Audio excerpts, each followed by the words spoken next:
you so much. Yeah. As people leave those wonderful demonstrations out there, what do you think of those young people who are giving all those science lessons out there? Right? I hire about 30 to 35 students every year. And sometimes they've been with me about 4 years, sometimes only about 1 or 2 years. But they keep me young. That's where my energy really comes from. Everybody asks, hey, Dave, where's your energy come from? It comes from them. They're wonderful. Come on in. No, you're invited in too. Yeah.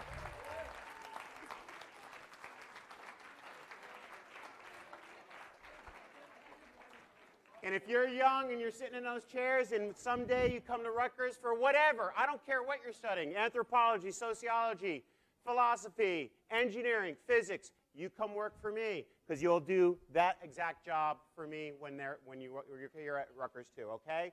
So remember that. I'm Dave Maiulo. I run this facility. I make sure that all the demonstrations, all the things you see right here work for all the classes. We build and design and develop all these demonstrations so the people who take our classes understand the physics. But we realized a good 20 or so years ago that these are wonderful tools for everybody else to really understand and appreciate and love physics. So what we've done is we put together the show, Mark and I about 20 years ago, and actually started doing this for the great public audiences we have right here, okay? So we're so glad you decided to join us tonight. Mark Croft. Okay. Well, I'm Professor Mark Croft, and the only reason that title is important tonight is because usually my students like to see bad things happen to professors. And I'll be on the edge of that. Nothing will really happen, but I'll be close. Okay, so we do the Faraday lectures here a little bit like an introductory physics course. And I also like to play with toys, being an experimental physicist. And I wanted to show you a couple of toys that, just at the beginning here, Kepler used to like to play with toys too, and he put together a universe centered on the 5 fundamental Platonic solids of Plato. And I never thought I'd get to make an icosahedron myself with my own hands. But then magformers came out, and even I can make an icosahedron, a cube, an octahedron, and a tetrahedron, and I can even make a dodecahedron. I recommend them for playing with. They're good for quite young ages. They get to see the effects of magnetism, and they also see solid geometry, something that I never did in school. Okay, so to get on with the physics course, the first of the physics demonstrations we do is on Newton's first law.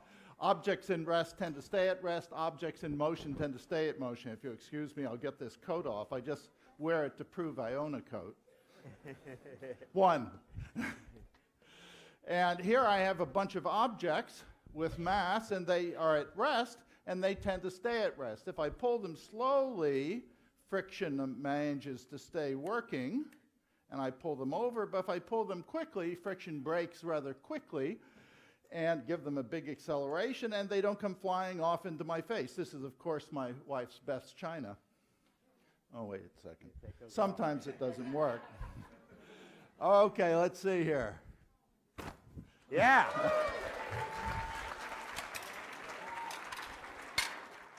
If you ever see me walking around campus with a patch on one eye, you know it stopped working. Okay, that's Newton's first law. An object at rest tends to stay at rest. But there is, of course, another part to Newton's law of inertia. An object in motion tends to stay in motion unless acted upon by some outside force. And in the old days, when I guess Aristotle was working on physics, he said the state of rest is the natural state for an object, which is true for me at home that sleep on the couch. But this one has to keep on being pushed to keep in motion, a concept my wife is well familiar with. Now, this one right here, if I remove the frictional force, then I set it in motion. It remains in motion in a straight line at a constant velocity. So this is also Newton's law of inertia. Okay, I think that's a good time to stop. Off. Off. Got it. Okay. The next of Newton's laws is F equals ma, force equals mass times acceleration, or really the acceleration is inversely proportional to the mass, and that means a little mass with a given force will accelerate very quickly, and you know this. Here's a little mass, and bang, it goes flying off at a high velocity.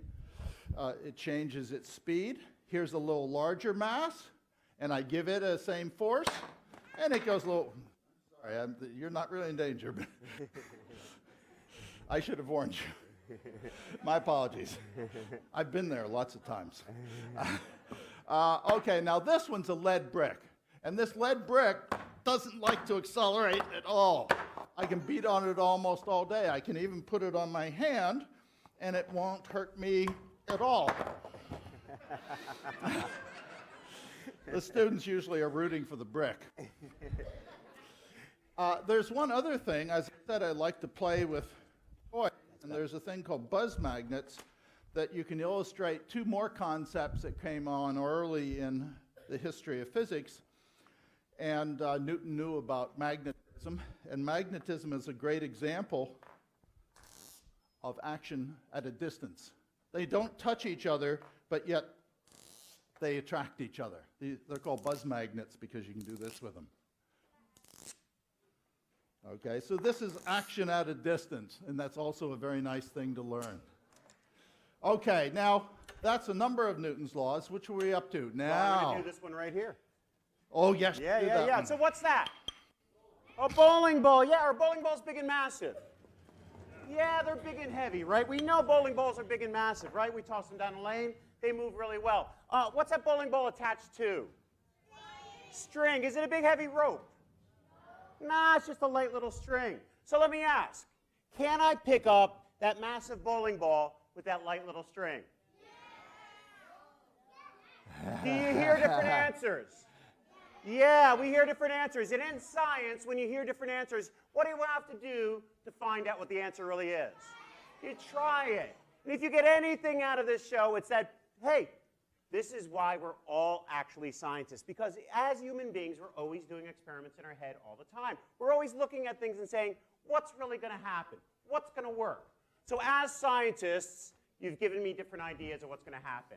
Well, let's try it, right? Because that's how we're really going to learn. And I move slowly, and it just breaks like that. Oh, boy. Oh, boy. Yeah. Well, that's it. Is there any such thing as a failed experiment? No.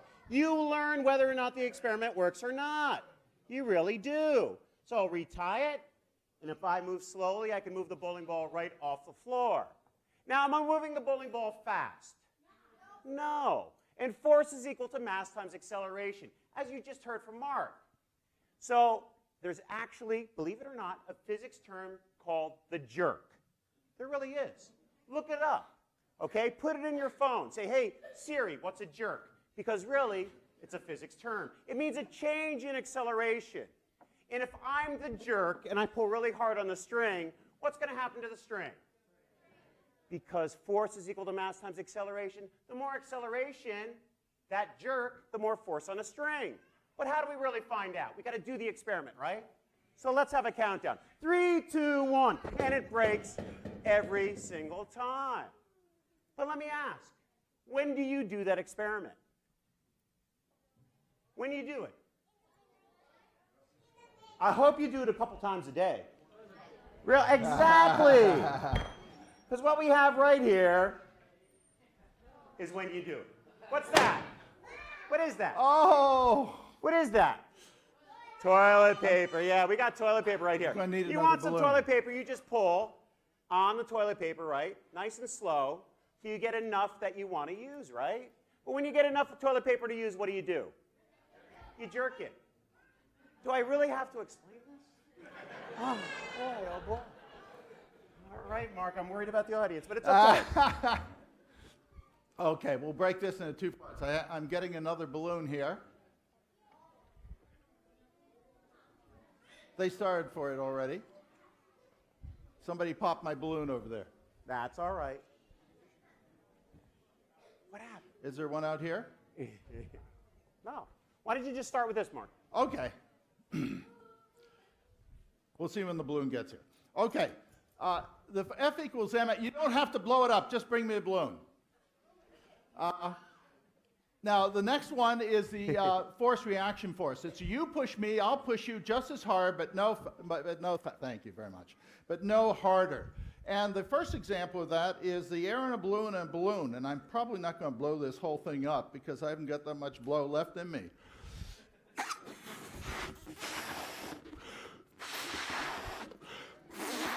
Not bad. Keep going.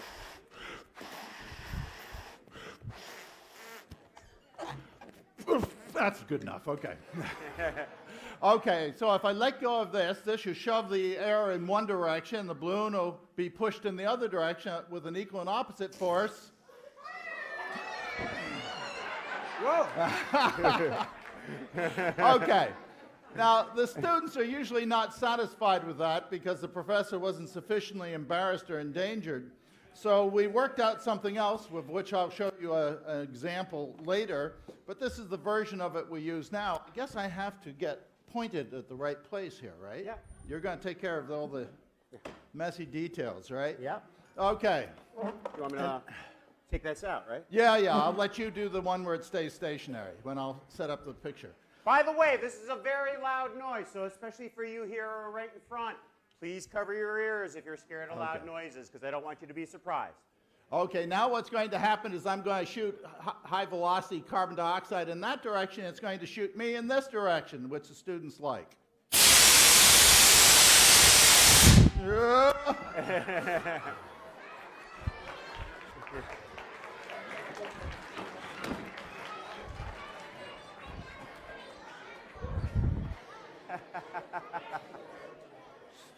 Okay, Dave, you can do the stationary one and explain it to them. All right, so what do we got here? We got that big fire extinguisher, right? And it's going to take all that force, and it's going to hit that sail that's attached to the fire extinguisher. Now, when I do that, which direction does this fire extinguisher then go? Hands going that way. I see hands going everywhere. Remember, there's no grading here tonight. It's not even pass-fail, all right?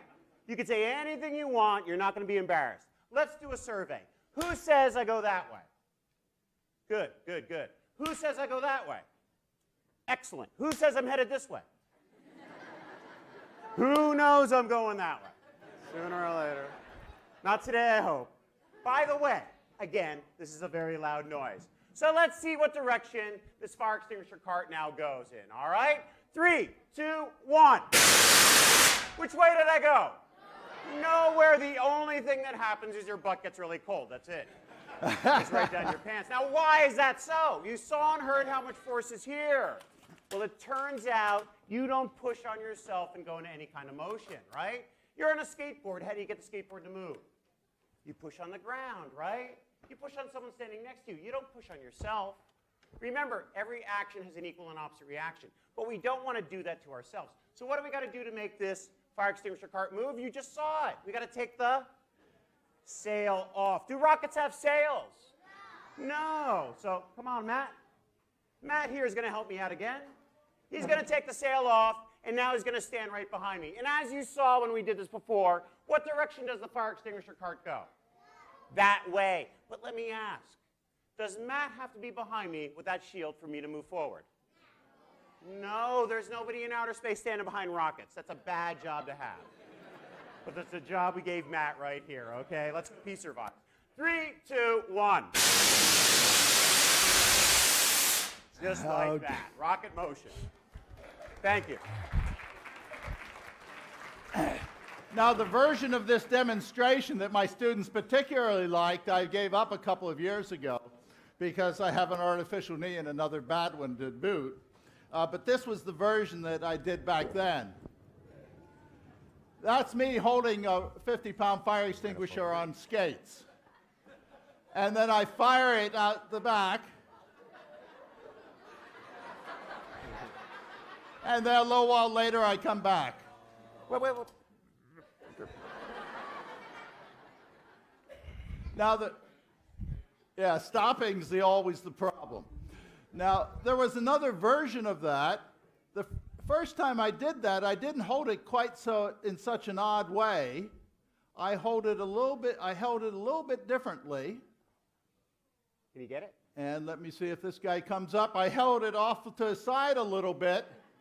And you see, I set myself into rotation. So the first time I did that experiment, I was on a rug floor with a little fire extinguisher and nothing so happened. So I got so angry, I came back the next time with a new pair of racing skates, a 50-pound fire extinguisher.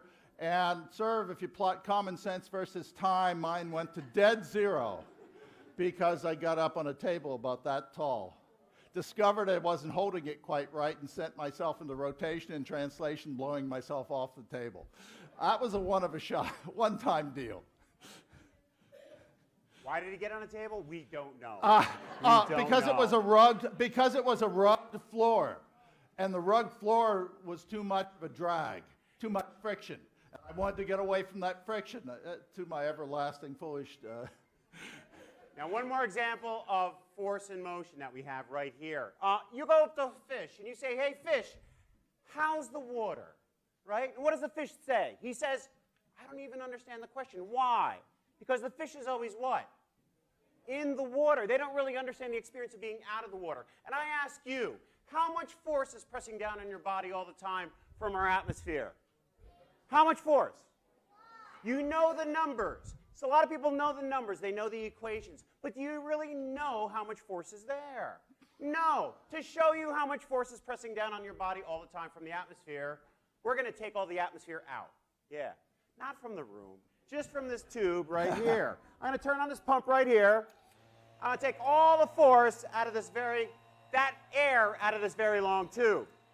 Now, let's explain our experiment, because right here on this side, right there, I have a ping pong ball. And on this other side, I have 3 what? Soda cans. They're empty, but they're soda cans. A soda can is made of what? Metal. Ping pong ball, just a light and fluffy piece of plastic. That's all we got. So, I take this razor blade, because what I'm going to do now is puncture this side. All the air is out of this tube now. And when I do this, the force of the air that's pressing down on your body right now is going to press back into this tube. It's going to push on that mass of the ping pong ball. Force is equal to mass times acceleration. The mass gets accelerated down the tube until when it leaves this side, it'll be going 700 miles an hour. That's how much force from the atmosphere is on you all the time. You just don't know it because you're always in it. Countdown. Loud noise, very loud noise on 3. 3, 2, 1. What did we do? Let's see the results of our experiment. Because this is soda can number 1. Remember that ping pong ball is pushed only by the air pressure that's on your body all the time. Soda can number 2. And, well, these Sprite cans are tough, right? They just kind of bend a little bit. But I don't think we're really playing ping pong anytime soon, all right? Souvenir for you. There you go. All right. We'll see another example of atmospheric pressure in a little bit. Thank you.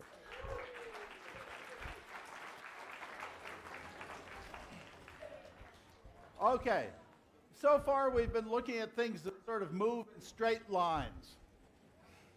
And now we're going to look at things that move in a circle.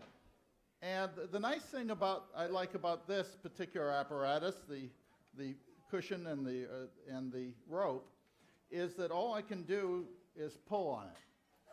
Pushing on it doesn't get me anything. Going like this doesn't get me anything. Only keeping it taut and pulling towards my hand is the only thing I can do to it. Well, I wiggle it a little bit also to make up for the friction, but ignoring the friction, all the force that's really exerted on this guy points in towards the center.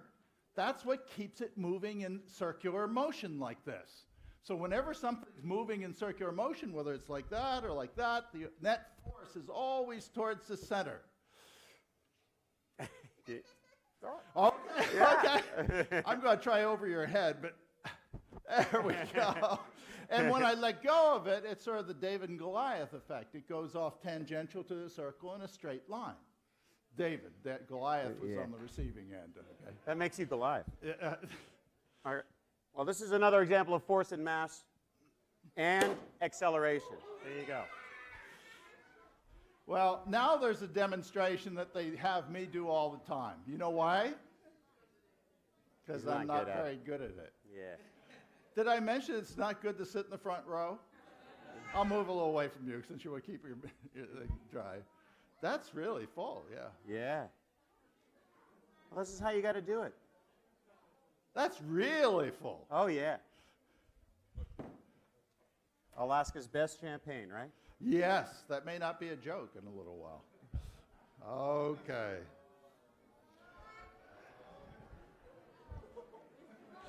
Now I'm going to do the same thing with a freestanding champagne glass.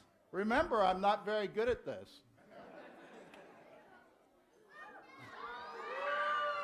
There's only one problem. I don't know how to stop. Oh, yeah.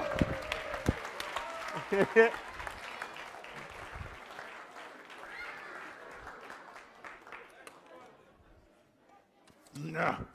I used to need that drink very badly when I was doing the roller skates on in the fire extinguisher. Okay.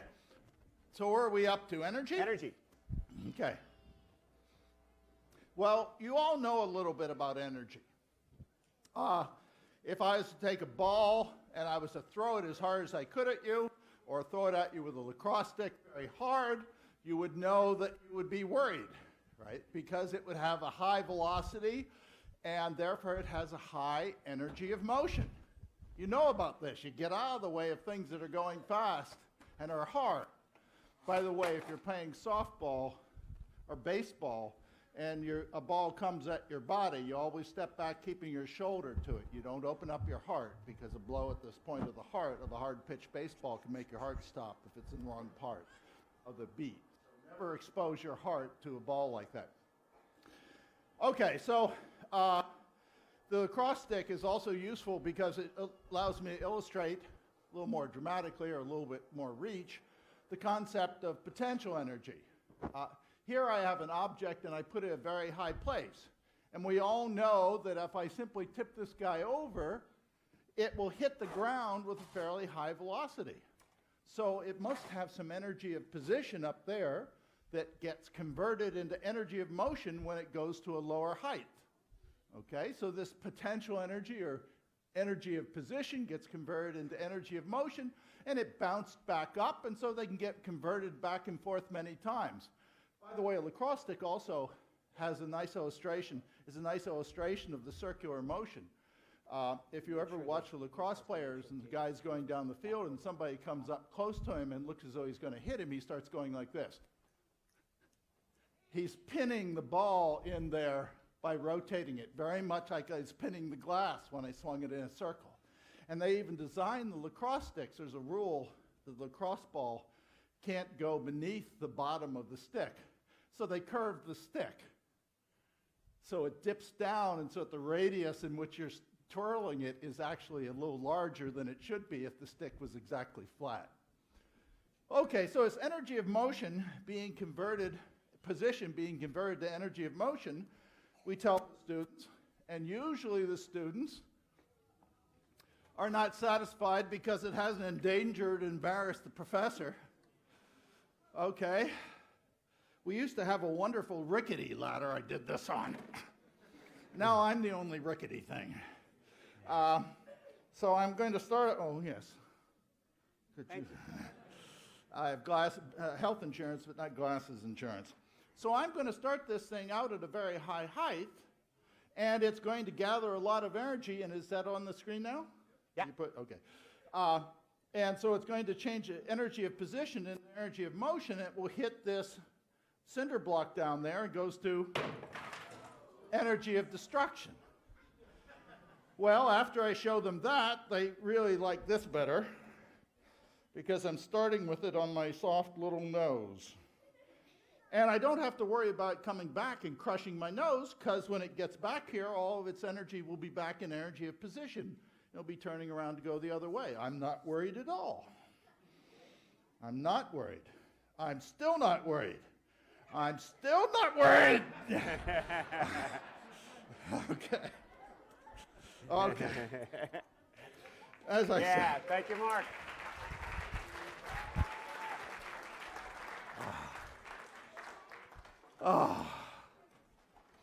Okay. Where are we up to? Oh, We're we're gonna put now your into springs other up. energy of motions. This guy here.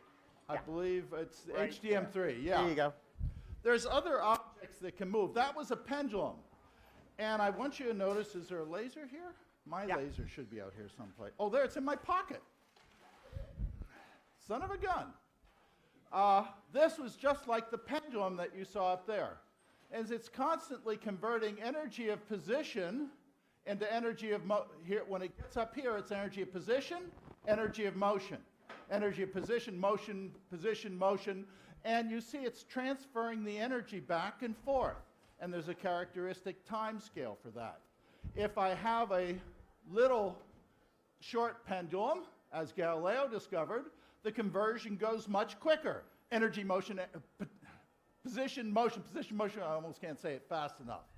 Okay, so it transfers back and forth faster here. The same thing works with the spring.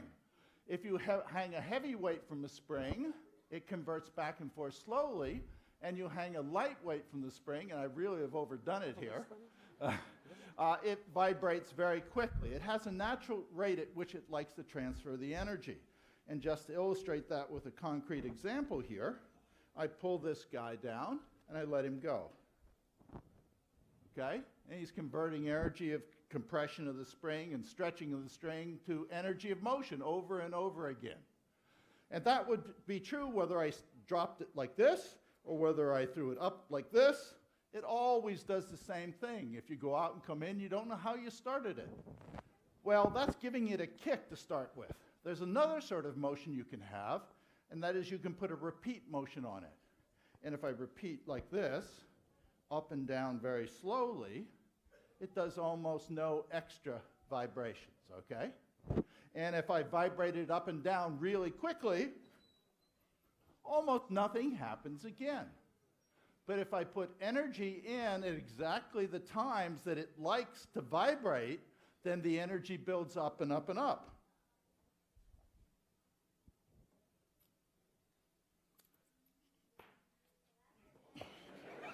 Okay? This is the phenomenon of resonance where you're putting energy in at the same time that the same rate it likes to vibrate, and then the energy just keeps building up and up and up, and often will just shake itself apart. And we've got a couple of demos that involve that. Which one are we doing now? We're going to do this one right here because yeah. What's that? A wine glass, and it's the holiday time, right? So kids, your parents may take you to a really, really good restaurant sometime over the holidays, okay? And when they do that, and you sit down at that table, these glasses will be in front of you. But this is a wine glass, and the waiter knows you're too young to have any wine. So sooner or later, the waiter comes wandering over and takes the glass right from the table. Don't let this happen. Take your hand, put it at the bottom of the glass, hold it nice and tight. Take your other fingers, get them nice and wet in your dad's water glass, okay? And then go ahead and just rub the top of the glass. Because then you hear a nice, pretty tone from that glass. But the best part of this experiment is what? You're going to be bugging your parents, right? They're going to be like, knock it off. You're bothering everybody, right? But hey, don't worry, you're doing physics. You can do this all night long. I give you permission. But the waiter's going to hear this noise too, right? And the waiter's going to come running up and he says, oh, we got a quiet restaurant. You can't do that in our restaurant. It's a quiet place. And you say, hey, waiter, I have a question. If I take the rest of my dad's water and I go ahead and fill this wine glass, is it a higher tone or a lower tone?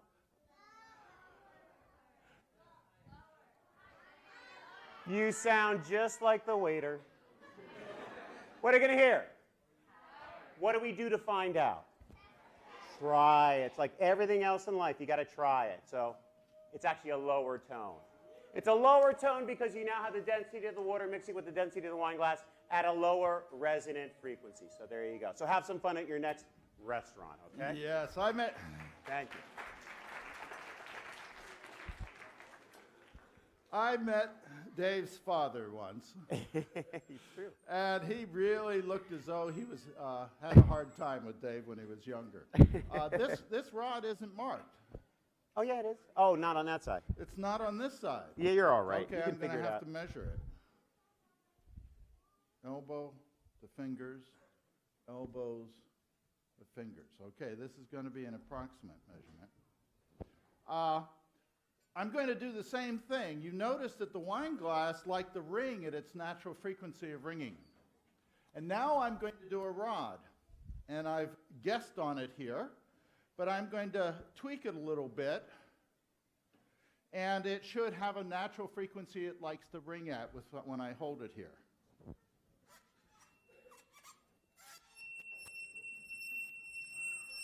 It really works, doesn't it? You didn't think you'd have to hold your ears.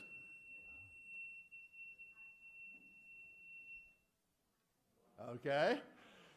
This means you really know what's going on. When you hold it here, the vibrations that you set up always have a zero that distance from this end and the same distance from the other end. You noticed I measured it myself with the length of my, I guess that's 1 cubit or something like that almost. And it worked out very nicely, but when I grabbed it at the center, that should be the maximum amplitude of oscillation, and that's where it kills it. The next one I can do, now this is the center. Yeah. You can get a little bit lower frequency, and we'll talk about wavelength later, a longer wavelength if you hold it at the middle.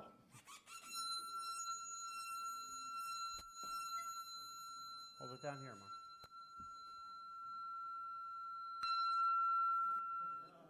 Okay?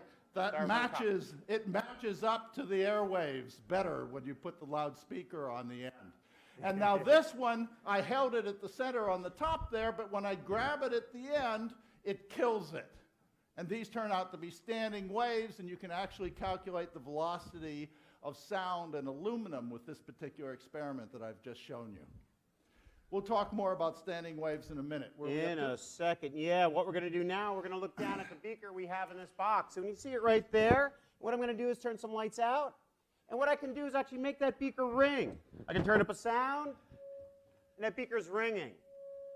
But you can't really see it move or do anything, right? You hear it ring a little bit, but you should really say, hey, Dave, I don't really know if I believe you because I don't really see anything. In science, you really want to see proof of things. So what I'm going to do, I'm going to turn this light off. And now what I'm going to do, I'm going to turn this light on. Because when I do that, now, do this now, we see the walls of those beakers shake, moving quite violently because we're right at the resonant frequency of the beaker. But what happens if I give it too much sound? It's going to break. And do you want to see that? Of course you do. There it goes. Breaks every time. Thank you so much.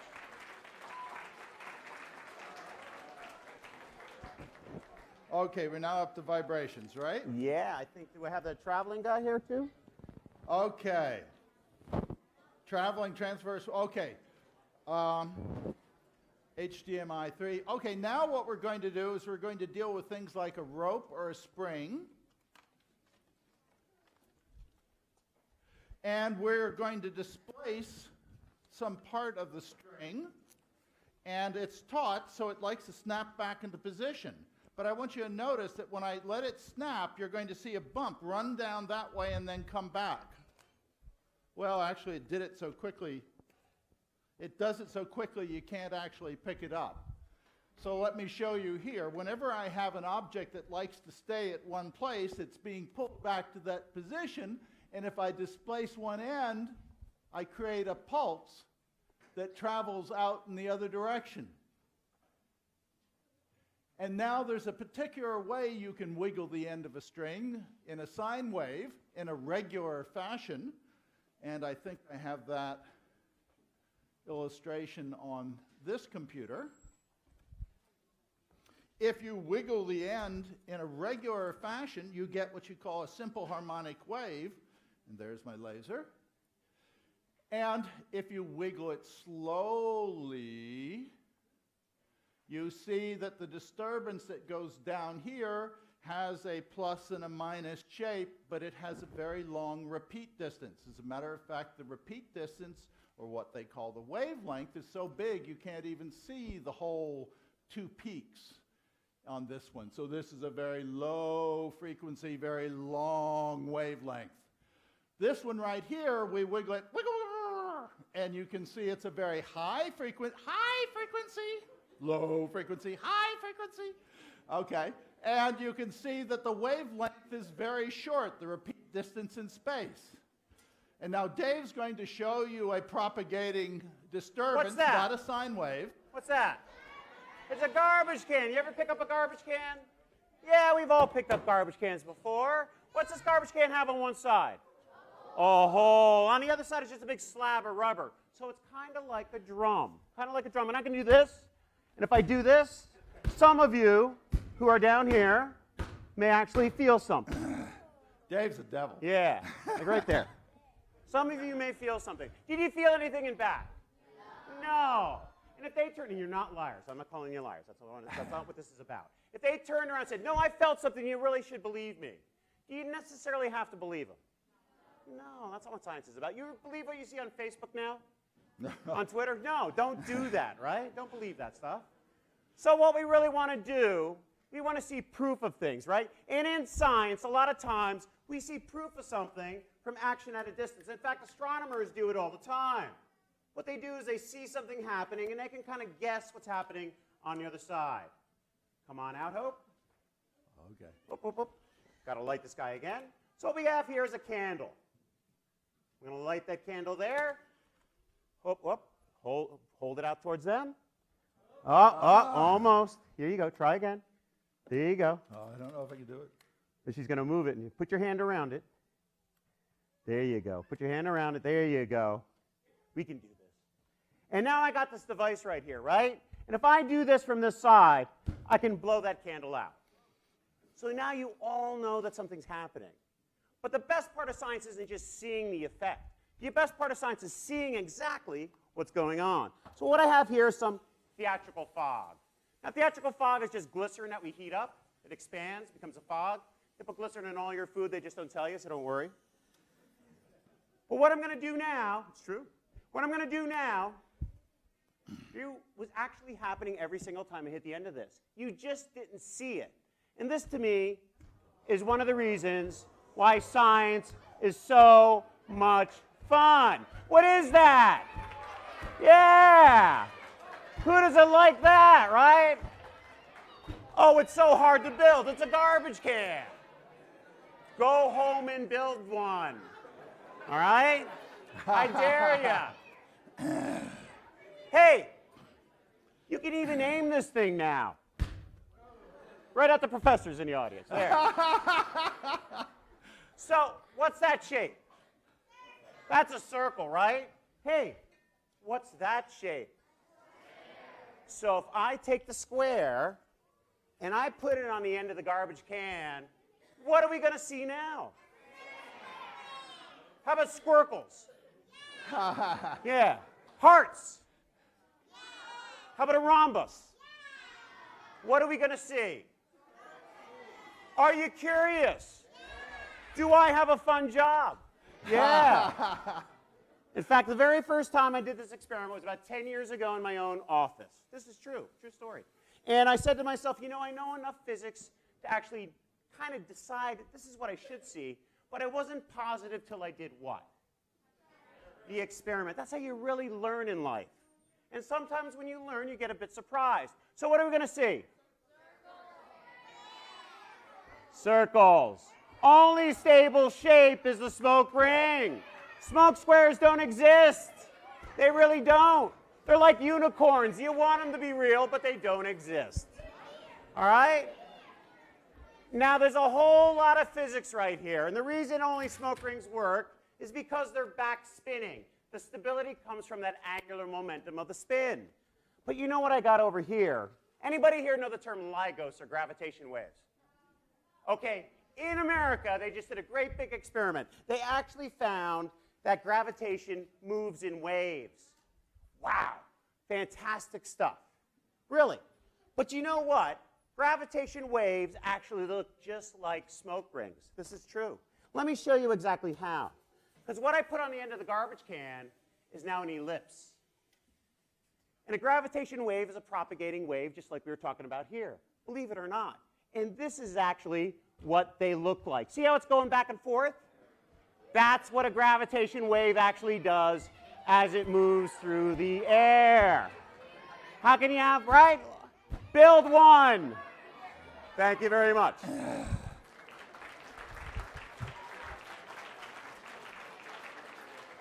Actually, this is a simulation of just that sort of gravitational wave, and you can see it propagates, and you can see the ellipse changing from the long axis this way to the long axis that way, and it would stretch the L shape of the detector long in one way and short in the other. And that's what they picked up with gravitational waves from the merger of two black holes. Okay. Now we're to, oh yes, now you're going to do another standing wave, right? We're going to do this one over here. Oh yes, yes. And I have ready to go, I thought. Okay, this is important in many different ways. Here is a simulation of a wave propagating along a string. And here you can see the wave is propagating in this direction. This is the displacement. Watch what happens when it hits the wall. It reflects back, but it flips over. And when it goes back in the other direction, it interferes with the wave that was traveling in this direction, and the resulting vibration always has a maximum at the same spot and always has zeros at the same spot. And this creates what we call a standing wave. You've seen a good example of a standing wave earlier today. What was it?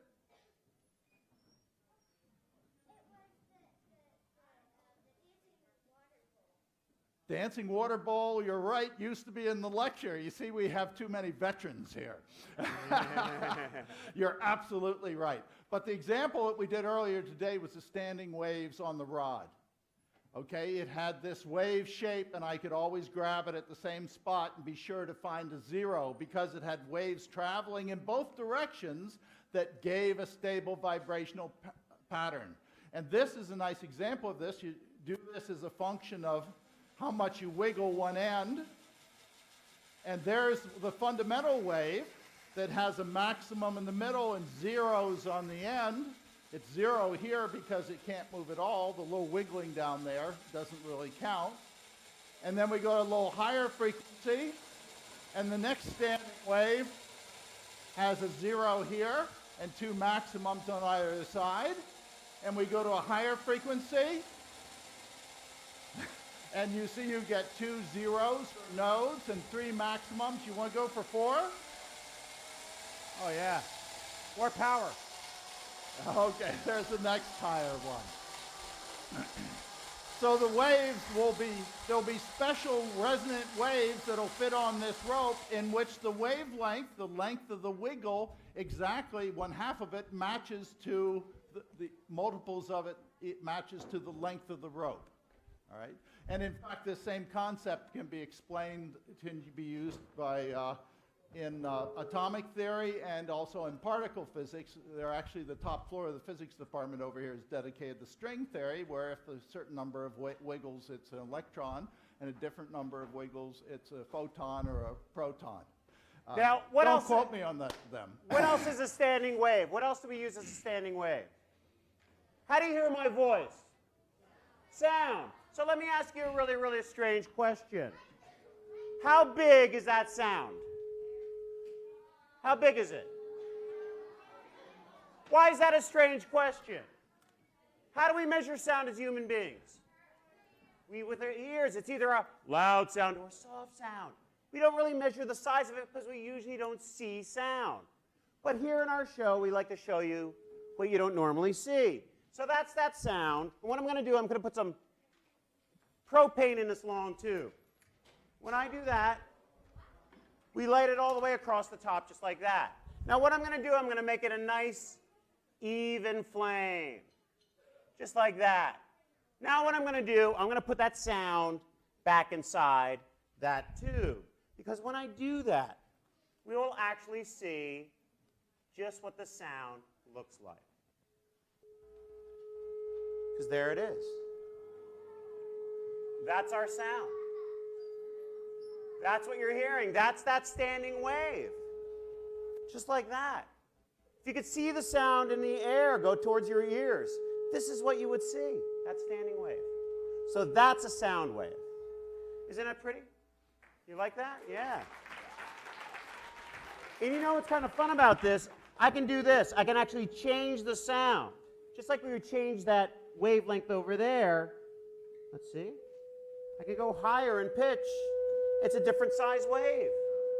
Just like that. And I can even go lower in pitch.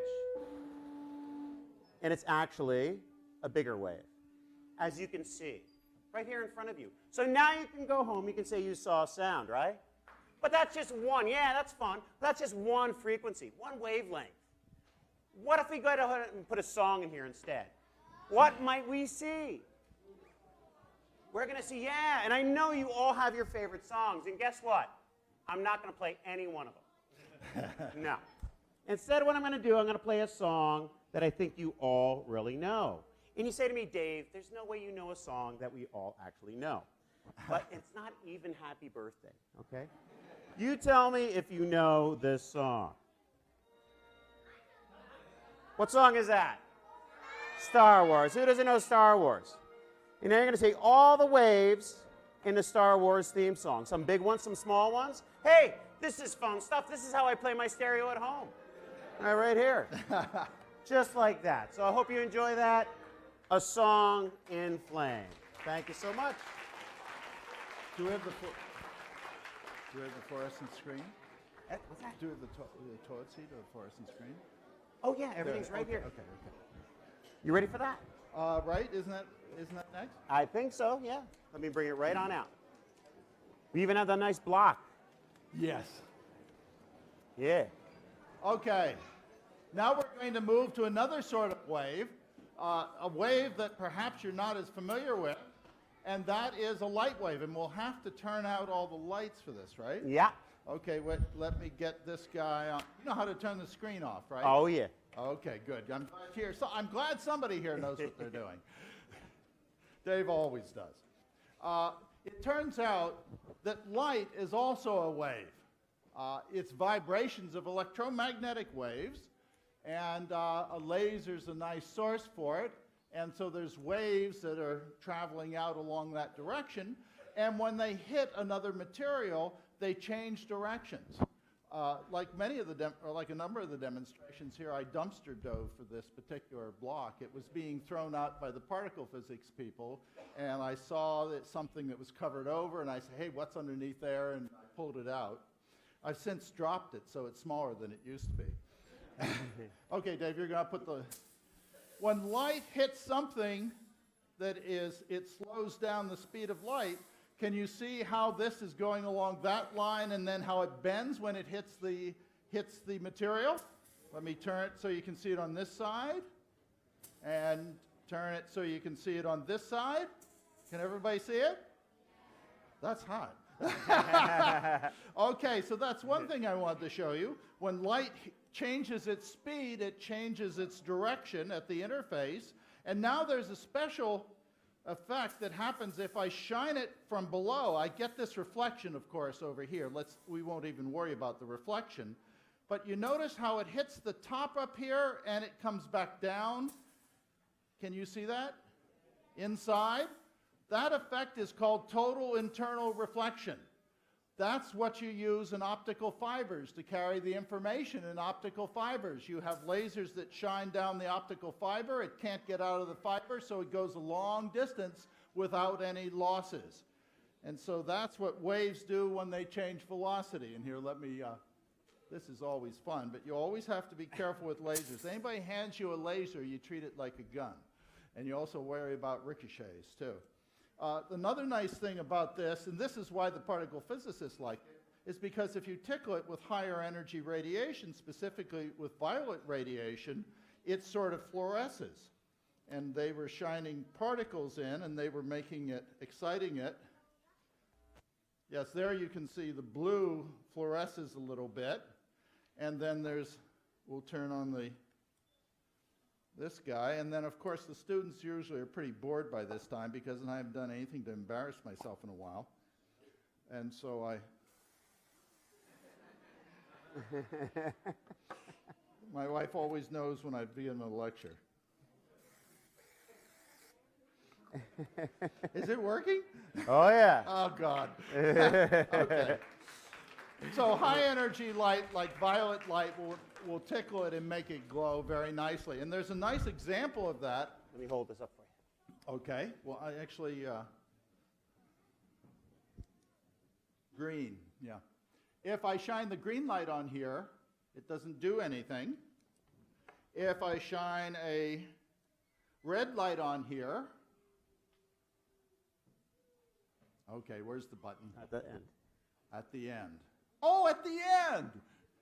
If I shine a red light on there, it doesn't do anything except just reflect back. But watch what happens when I shine the violet on there.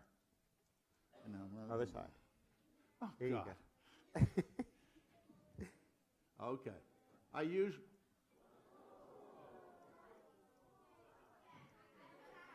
It fluoresces because the violet will tickle it. And you can even make an impression of your hand.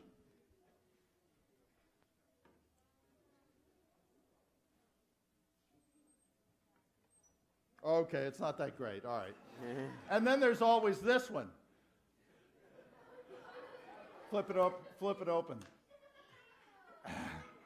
What do you mean you? That's just what you need when you get to be my age. Mark spends a lot of time in the bathroom. I go in the dark toilets. Okay. It's the violet part of the light that makes things glow in the dark like that. That's the way they construct them. Yeah, I know, I look ridiculous. The students like that too.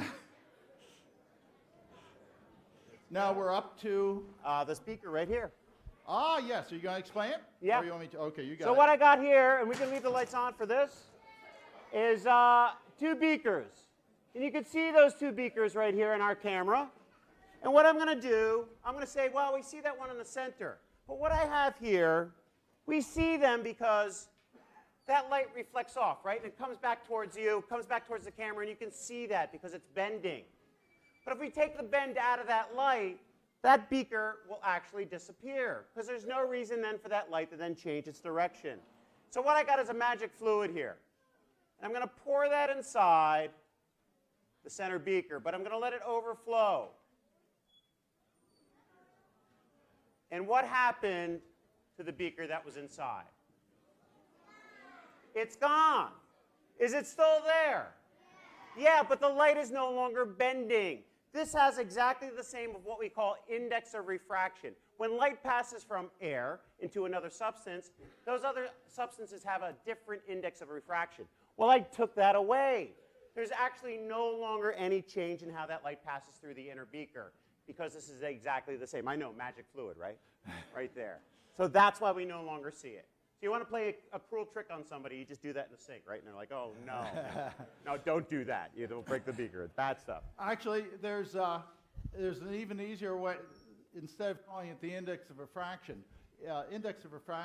goes like the speed of light. And so if you go from one material where the speed of light in the medium changes is when you get a reflection, is when things, if you have the speed of light is the same in both, then you don't see the fact that there's a surface between the two. Okay, so you're really matching the speed of light. And if you want to do a good version of this, you can use the Wesson oil, I believe it is, and you can take a test tube, and you can break the test tube, and you can put it in there. And then you can, with great display, you can put a test tube in there, and where you can break a test tube, and you can, oh, I know, you have inside already a test tube that's not broken, filled with oil, and then you break a test tube, put it in, and then you pick out the hole one was there that they couldn't see, and you put it back together. That's a good way to do it. That was pointed out to me by a child. Okay. Now, where's my diffraction grading? It's in my wallet. My wallet's in my... I always carry a diffraction grading. You have a pair of glasses. Okay, now we're going to look at light. Does everybody have a pair of these? You need them for this next round of experiments. If you don't have any, let us know. We'll give you some more right now. But they're our gift to you. Rutgers is giving you something. Think about that. Be suspicious. I know. Be suspicious. No. Okay. Now we'll turn out the lights. Yep. Now here I have a light. And if you look through your new goggles that you just got, what do you see? Yes, you see a rainbow. And it turns out this is called what we call black body radiation, and the colors in the rainbow, where it's most intense, tell you the temperature. If it's very red, it's very cold, and if it's very blue, it's very hot. So now let me turn the temperature way up. You see there's lots of blue. And then I turn it down. As I turn it down, the blue disappears, but the red and the green stay there. Can you see that? Now it's much lower temperature, and do we still have the infrared camera set up? Yeah. I don't know, so you want to turn it on and shine it on it? We've never done that. No, we won't do that. If I turn it way down now, it's still hot, but it's the temperature, the wavelength it gives off it turns out to be in the infrared when you can no longer see it. You know this if you've ever walked in and had an electric stove. You don't just put your hand down on the stove, hold it nearby to see if it's radiating in the infrared. So the energy, the light that comes off of a light like this will tell you what temperature it is. Now, there's another type of light that you can give off. I'll show them these guys first. Okay. Unless you have a better idea. Nope. Okay. Yeah. Okay. Now look at this light. What do you see this time? Down below it. Below the rainbow. Lines. That's the right word. This is called a bright line spectrum. And this is from 80% of the universe. 80% of the universe is hydrogen. And so this is the line. There's some extra ones from reflections, but that bright red line there, that's called the famous Balmer line. It's the red line of a hot hydrogen cloud that you can see in the sky, and I'll show you an example of that in a second. Now the second one, can you see that one? What's the most prominent line there? Yellow. You're exactly right. And in fact, in the early 1800s, when they saw this, they knew that they could tickle various elements of the periodic table and get them to glow, but they'd never seen this before. This is helium. In fact, it was discovered when they were looking at the sun, and we'll talk about that in a second. So remember that yellow. The third one. Oh, there he goes. That's mercury, right? Yep. Okay, this is mercury. It has a somewhat pleasing light. If you turn the light on above it, a compact fluorescence, you'll see that you get almost the same lines. Except the light bulb is multiplied, but it has basically the same set of colors as in the mercury bulb. That's because there's mercury powder on the inside, mercury-containing powder on the inside of the bulb, which is why you have to be careful when you're recycling them, because mercury is a heavy metal. Turn that one off, and everybody. And then, of course, there's the last one, and that's the honky-tonk one. That's neon. Lots of nice reds to it. So every element of the periodic table has its own unique signature. All right. Now, there's another effect that can occur. If you look at a star, or if you look at a very bright object, and you have some material in between you and it, you see the rainbow on this light right here? What color is missing? Yellow. Yeah. There's a black line where the yellow should be. They coat the interior of this bulb with a material that takes out the yellow. They actually claim, bulb manufacturers, that human beings don't like yellow light mixed with the rest of their light. So they coat that to take the yellow out on purpose. They do this. Yeah, they're stealing your light. At the same time, if there's a black line like that from starlight somewhere, we know exactly the material that's in between that star and us here on Earth, from anywhere in the universe. Think about how powerful that is. You're doing it right now. But these glasses are an awful lot of fun. So I'm going to actually show you just how much fun you can have with these glasses. Because take a look at this guy right here. What's happening as those colors change inside those glasses, inside that? You're seeing color mixing in action. You're seeing what those colors are made from. You can use those glasses on the lenses of your iPhone, okay, or your Samsung, whatever you want to do. You can get the rainbows from almost any other type of light. Look at a full moon. Okay, that's a lot of fun. Look at all those holiday lights you're going to have. That's a lot of fun too, okay? Just never look at the sun with those glasses or with your bare naked eyes. That's a bad thing to do. But you can have a lot of fun, as you can tell, with these glasses right here, okay? Our gift to you right there. Thank you very much. Thank you.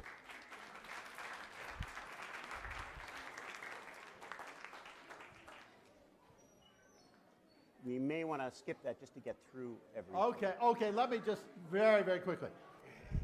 All right, Dave is ushering me along here as his job.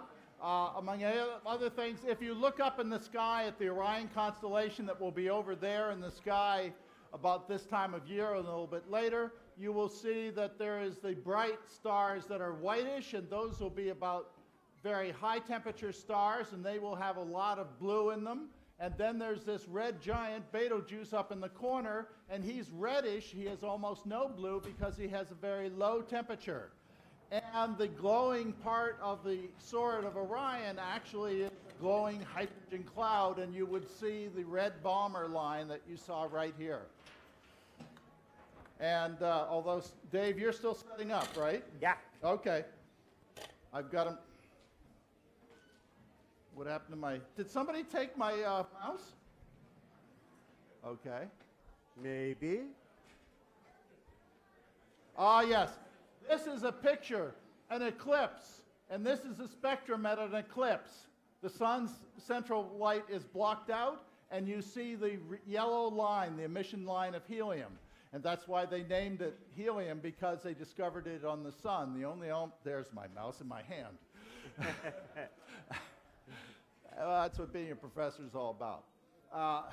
And so that yellow line of helium, they named it Helos after the sun where they discovered it. Okay. So we're going to do a couple experiments right now. We're going to talk about sinking and floating. We're changing gears a little bit. What's this right here? Soda, yeah. You ever have one of those in your hands? Yeah, it's just a regular soda, right? We've all picked up a soda. What's this in here? This is water. Have you ever taken a bath? No. I hope so. Okay, good. What's this right here? Diet soda. Have you ever picked up one of these? Yeah, you picked up one of these before, right? Just to move it, maybe. Not even have to drink it. So this is water. This is regular soda. When I take the regular soda and put it in the water bath, what will it do? Sink or float? Do you hear different answers? So what do we do to find out? Try it. Let's do the experiment. And I put it in here, and it actually goes right to the bottom. Diet soda, sink or float? Float, why? Because it's diet. What kind of theory is that? What's it going to do? They give you the same amount of bubbles. They give you the same amount of soda. So you'll go home and do it, right? Oh, you want me to do it? You're that curious now. You really want to know what it's going to do. So what's it going to do? Place your bets on some money from your neighbors. Because it floats. Now, science is not only about the experiment. Science is about why. Why? So what do they sweeten that soda at the bottom of the water bath with? And corn syrup. It's not sugar. It's not even the same thing as sugar. And you know what? You take all that corn syrup out of it. There's a good 2 inches of thick, heavy syrup inside that soda. That's what you're drinking. Yum, yum, yum. What do they sweeten this one at the top of the water bath with? Rat poison. I mean aspartame. They were looking for a rat poison when they came up with aspartame. What does that make us? The rats, yeah. And they only need a little gram, a little bit of that really powerful chemical to make it as sweet as all that corn syrup. So this has less material, it's less dense than water. This is more dense than water. But who here has ever been in a swimming pool? Me. Who here has ever been in our lovely, lovely ocean? Me too. Where do you feel more of a buoyant force in your body? Ocean, yeah, why? What's in there? salt and sharks and toilet paper and all kinds of stuff. So you go ahead and you pour some salt inside that water bath. It brings that soda that was at the bottom right to the surface, because now that water bath is more dense than that regular soda. And sinking and floating is all about relative density. So sinking and floating in water, there you go. Now what floats in air? Balloons. Yeah, and our atmosphere is mostly what? Nitrogen. So there's two gases that float really well in our air of nitrogen. One is helium. You ever get a helium balloon? Yeah, we make funny voices, right? They're lots of fun, right? So we got a helium balloon right here. And Mark's now going to go ahead and light it up, because what we're going to do is pop that helium balloon.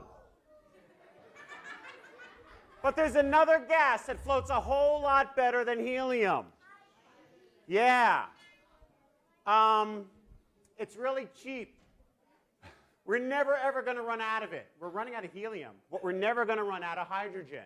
Why don't they give you hydrogen balloons? Yeah. Would you like to see that? Of course you would.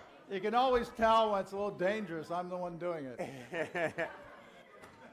This is really chemistry. It combines with the oxygen to burn, and this is a loud bang. Come on. That's a tough balloon.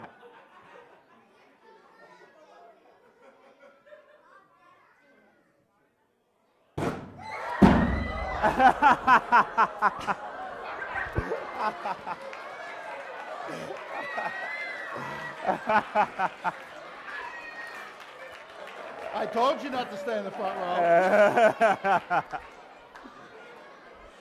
Now, I guess that was some rocket motion once again. Yes. What were those balloons floating in? Air. And what's all pressing down on you? You saw it before. Air. And what's inside this drum? Air. So what happens if I take the air out of the inside of this drum? What might happen? Let's find out. I'm going to turn on this vacuum pump now and just leave this drum to kind of slowly lose all its air. And guess what? We have no idea how long this is going to take. So we're going to continue with our show. Video on mute? Yeah. Okay.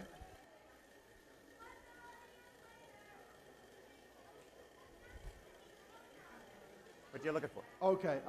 Just putting on HDMI 1 with video on mute. Okay. Okay, now while that's cooking along, don't pay attention to it, okay? It's going to go boom. You can also...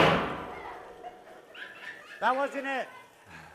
You can also see an example of buoyancy with ducks here. Oh, actually, ducks smear the oil from a gland that they have under their neck, and they smear it with their beaks all over their feathers, and excludes the water, and they're very low density.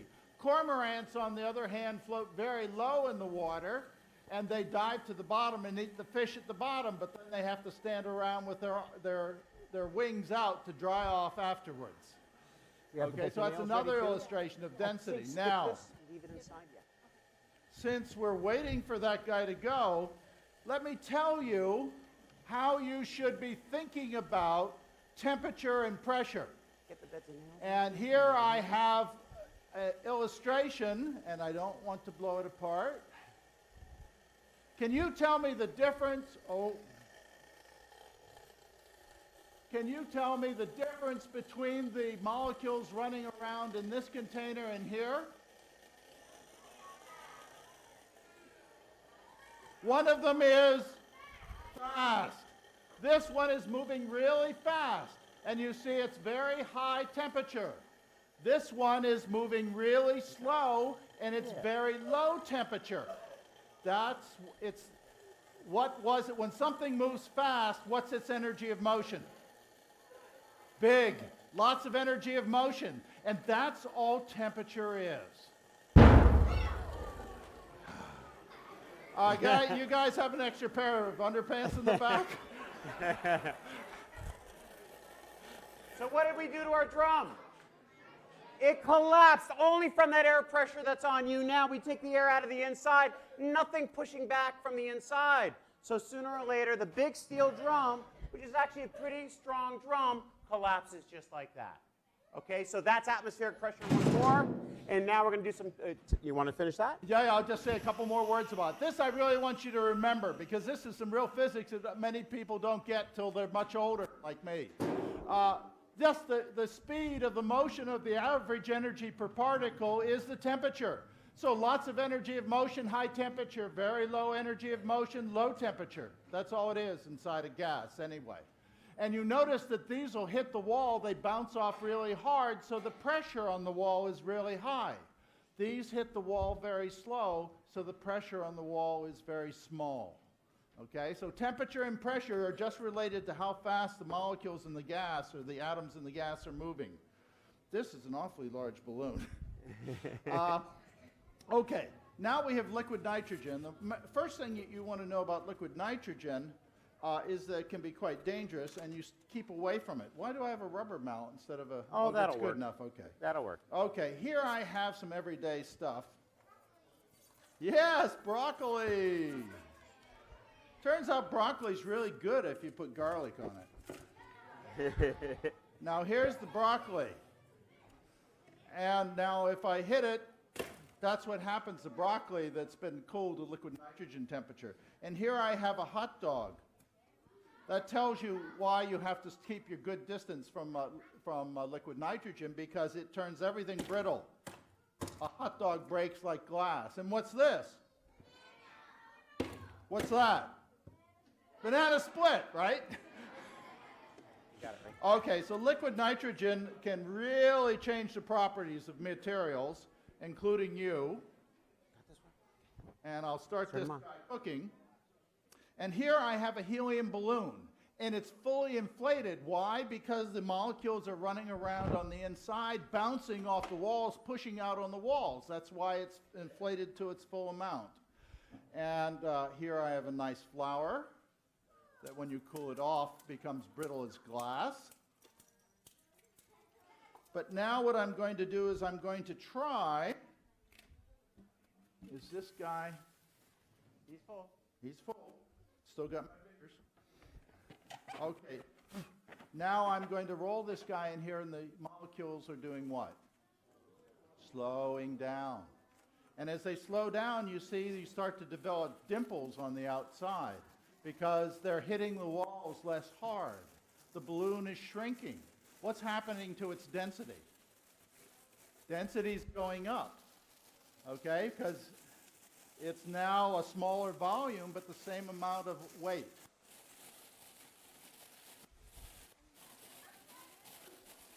All right, let's see if it'll work now. Think it'll work? It no longer floats. And now as it warms up, the molecules, you're not going to let it go all the way? Okay. Balloon floats again. Yeah. Okay, so it warms back up and it re-expands. Right back here, Mark. Okay. Now liquid nitrogen, if you put it in a contained space and you put a cork on it, what's going to happen? It's going to blow the cork out. That's why we call this the liquid nitrogen cannon. So I'll put a little liquid nitrogen in here, and I'll put a cork in. Sorry about that. Put a little bit more in. I'll distribute some corks around the room. Who turns it off? One more. We'll see if we'll do it. Now this reminds me of my father, because he used to work in a nitroglycerin factory. And when he first got his job there, he noticed that the lab had one weak wall made of wood, and the rest of them were made of heavy cinder block or cement reinforced. And he says, "What's that?" He says, that's a blowout wall. So if you make a mistake, we just clean up all the mess, rebuild the wall, and hire a new guy. In fact, if you work in a nitroglycerin factory, make sure there is a blowout wall. It's for you too. Not that I'm advocating that you do that. Where are we up to? Right there. Ah, yes. Now we move into the real Faraday part of the Faraday lecture. And my magnet is, Right on top. there are charged particles. This is an electron gun. It's an old CRT tube. And so electrons are being shot at high speed towards the front screen. And then they hit the front screen and they make it glow very much like that fluorescent material that phosphorescent material I showed you earlier. And this is a magnet, and the magnetic field lines come in the end. And it so happens if a charged particle hits a magnetic field line and runs right down the magnetic field line, it feels no force at all. So if I bring this in like this and I don't wiggle my hand, the spot stays right where it is. Okay? So shooting down the magnetic field line doesn't change the motion of the electrons that are streaming towards the front. But if I shoot an electron across a magnetic field, it bends into a circular motion, as I can displace this now to one side. And if I reverse the magnetic field direction, I can displace it to the other side. Move it up. Okay, so shooting charged particles across a magnetic field, they'll get deflected to the side. This is why the Earth is a habitable place and Mars is not. Because the Earth has a magnetic field that acts as a magnetic umbrella for incoming rays, the solar wind from the sun, and that the high-energy charged particles get steered aside. Mars doesn't have a magnetic field. Anybody sitting on the surface for any Mars for a long time is going to have a cancer rate that's terrible.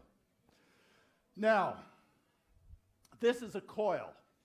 And I've just shown you that shooting charged particles across a magnetic field makes them feel a force.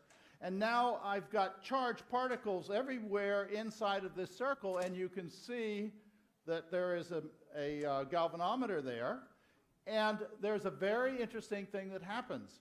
If I just put a magnet into a coil and I don't look at what happens, nothing happens. So the presence of a magnetic field and charged particles in the circle don't do anything. But if I pull the magnet out, I get a big effect. If I push it in, I get a big effect. So changing the amount of magnetic field in a coil makes electricity flow in a circle. You can see how you could build a generator.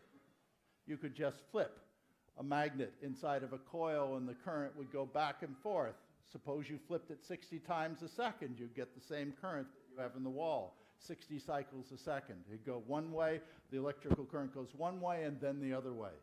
Dave, you're going to do the pickle? And all that flow of electricity is actually why our light bulbs work, right? So what I have right here is a light bulb.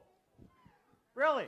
Because if I put that same kind of current through this device right here, which is a pickle, it actually becomes a pickle light bulb. Because what we're going to do, right like that, we actually now have a pickle light bulb. Yeah. Because that electrical energy, as it goes through the pickle, excites what's inside here. The same reason those other light bulbs work too. And now you have a pickle light. And with a bunch of cuts at Rutgers, this is exactly what we're using in our offices. So, that's what you got right here. That's our pickle light. I don't know if I really recommend plugging vegetables into the wall. That may be a bad idea. There you go. No. Right. There you go. Okay. Thank you.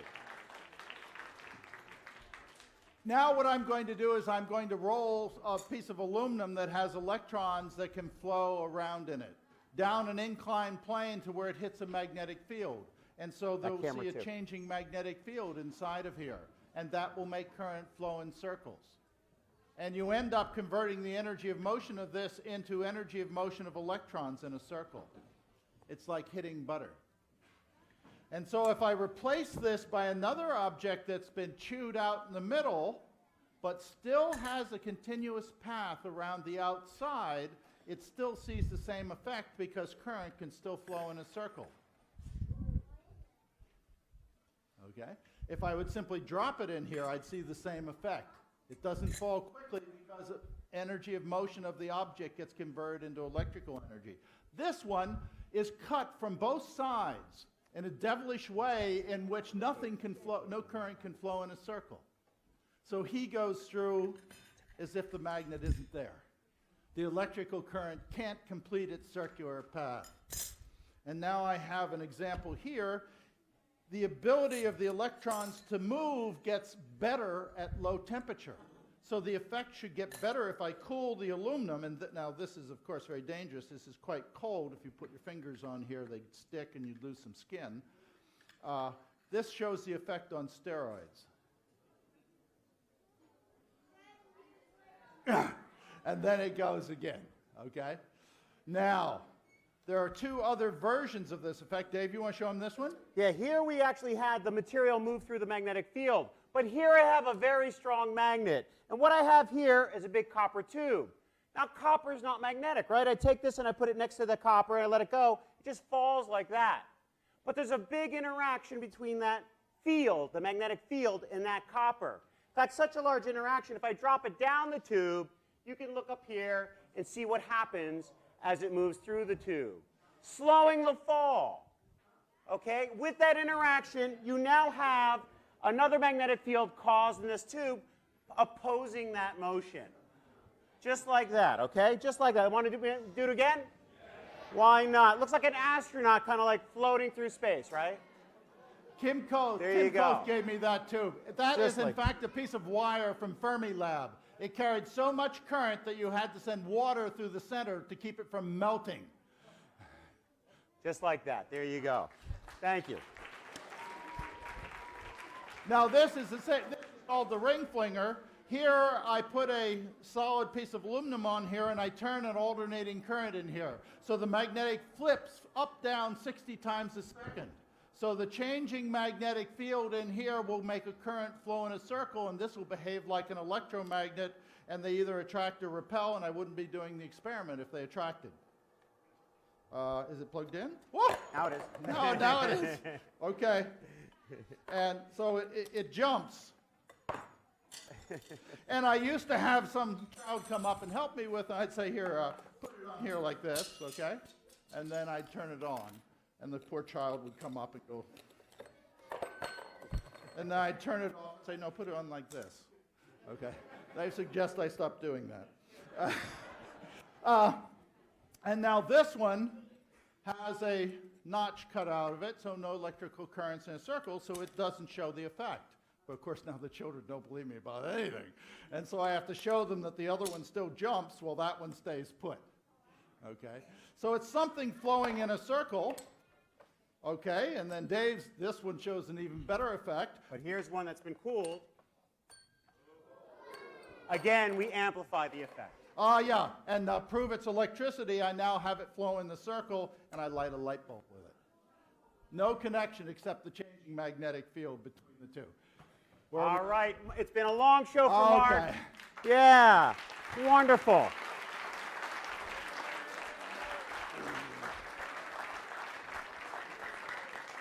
So I think what I need to do, I need two people to help me with my very last experiment, okay? Yeah, you over there. Yeah, you too. You come on up over here. Because what we're going to do, we're going to let Mark rest for a little bit. Thank you so much. You come on over here. What's your name, young lady? This is Maya. Hi. Good to meet you. What's your name? Elizabeth. Elizabeth and Maya. Here's what you're going to do for me. Just stand back over here. Okay, and what Mark has here is a bed of nails. Wait a second. I thought they were going to lie in the bed. No. You guys are sick. You're not getting anywhere near the nails. We're going to let Mark lie down right here. Okay. Come on, big round of applause for Mark. It's been a long show. He's tired. He needs to lay down, right? We're not really sure if he is going to get up. Well, that's enough for that shirt. So now we have here, every bed needs a blanket. Our blanket happens to be more nails. We're now going to put on top of Mark nails down. Just like this. Just like this. Oh, great. And now our two new friends here are going to stand on Mark. Come on over here. Come on over here. Here's it. I'm going to lift you up. No dancing. No dancing. There you go. You move over a little bit. Okay, that's fine. There you go. And you right up your Maya. Oh, there we go. That's fine. We now have two human beings on Mark while it lays between two beds of nails. And Mark, you're okay, right? Oh, I'm great. Oh, we thought so. All right. We're going to come right on down just like that. Big round of applause for our volunteers. Thank you so much. Thank you. Go on up Aren't to you your taking seat. this thing off? Oh, we'll take that off now. Yeah, it's Okay. okay. You take that away. Right? You got that? Oh. Good. All right, Mark, you just stay there for a while. Okay. Because we don't do this because we want to do a magic trick, something you may see at Coney Island, right? We want you to understand the physics. So here's something that's very similar to Mark. Thin skin filled with hot air. And what we have right here is a lot of nails right here. And if Mark was to weigh himself before the show started, he'd weigh about 200 pounds, right? Right. And if he would put his body weight on one nail, how many pounds of force on one nail? 200. Let's say we gave Mark a bed of nails with 10 nails. How many pounds of force on each nail? 20. Both times it'd go right through his body. Let's say we gave him 100 nails. How many pounds of force on each nail? 2. That actually doesn't go through your skin. You need 12 pounds of force on a nail to go through human skin. Hey, we're scientists. We did the experiment. It's a bad day. But we did do the experiment. You should have So seen my here's predecessors. Mark. And here's a whole lot of nails. Will Mark bust on all those nails? What do we do to find out? Try it. No. Here's less, half as many, doubling the force. Will it break on this one?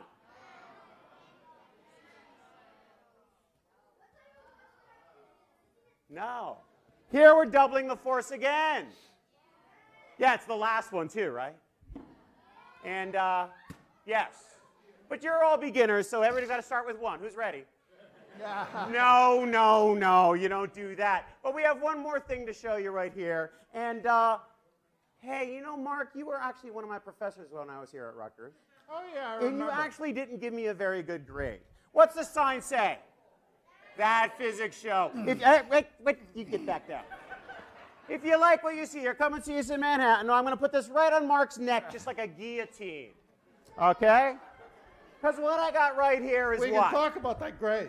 A cinder block. And that's going to go right here on Mark's rock-hard abs, okay? And I got this. What's this? A sledgehammer. And here's our experiment. A bed of nails, Mark, brick, sledgehammer. Does Mark live? What do we do to find out? Try it. You want to raise that grade yet? No. 3, 2, 1. Break the brick. And there's no effect on Mark whatsoever.